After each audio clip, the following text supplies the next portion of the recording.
I'm going to jump off King for a second. You wrote about Rosa Parks. And one of the things that happened to Rosa is that after the Montgomery boycott, she lost a job at the department store, and her husband lost his job as a barber at the Air Force, which tells me, we hear about the assassinations of all these leaders like Malcolm X, Martin Luther King, Medgar Evers, but we don't hear about the small day-to-day things that happen to these people for just standing up for their rights. And unfortunately, these things still happen, that people lose their livelihood, but just trying to speak the truth.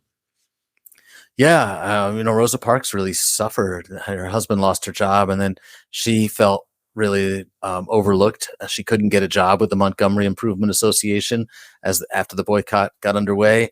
She eventually moved to Detroit and suffered, a lot of economic struggles there. She had a hard time finding work and had health issues, and people felt like, she felt like people had forgotten her at times, and that's just another sign of just how difficult it was. These civil rights leaders, people who took the step bravely to fight for what they believed in, were risking a lot because, the white society, King didn't have to worry about losing his job, right? Because he's a Baptist preacher. He has his own church. That's why so many of the leaders of the movement were preachers, because they couldn't be fired. But Rosa Parks' husband could be fired, and he was. And a lot of people who walked to work instead of riding the buses were fired from their jobs too. So there was retribution. There's a backlash for all of this.